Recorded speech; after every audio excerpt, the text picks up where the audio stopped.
स्वप्न सुमनको कुनै दिन द कफी सङ सिक्न जाँदैछौँ। यसको लागि चाहिँ हामी दुइटै गर्न सक्छौँ, with the capo without capo.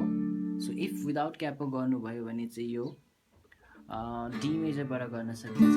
D major, B minor, G major र ए मेजर। र इफ क्यापो राखेर गर्नुभयो भने चाहिँ क्यापो चाहिँ 7th फ्रेटमा राख्नुपर्ने हुन्छ। सो क्यापो 7thमा र यसको लागि कर्ड चाहिँ जी मेजर, ई माइनर 7th, ई माइनरमा चाहिँ दुईटा फिङ्गर 3rd फ्रेटमा, देन C9, जी मेजरको ठ्याक्कै तल, र दिस इज फर डी मेजरमा यो pinky finger on the 3rd fret. So यसको स्ट्रमिङ चाहिँ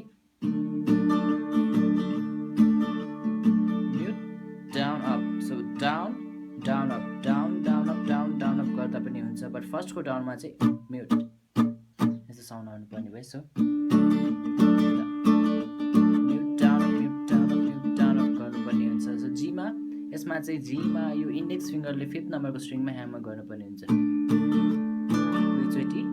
त्यसपछि ई माइनर 7thमा म्युट, फेरि इन्डेक्स फिङ्गरले 5th नम्बरको स्ट्रिङमा ह्यामर गर्ने, ई माइनर 7thमा पनि एकचोटि यसबाट गर्ने र एकचोटि मिडल फिङ्गरबाट गर्ने। सो अब C9मा एकचोटि इन्डेक्स फिङ्गरले 4 नम्बरको स्ट्रिङमा गर्ने, फेरि जीमा आउने, ह्यामर गर्ने 5th नम्बरको स्ट्रिङमा इन्डेक्स फिङ्गरले, देन दिस इज फोरबाट मिडल फिङ्गरबाट ह्यामर गर्ने र दुईचोटि बजाउने। So it will sound like this.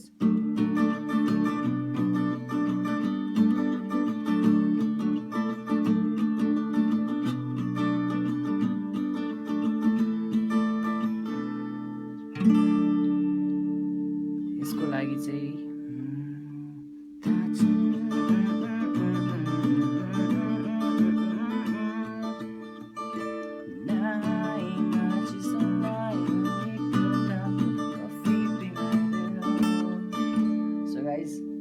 आजको लेसनलाई यति नै। इफ यसले हेल्प गर्यो भने हजुरहरूलाई please do subscribe and share, and thanks for watching.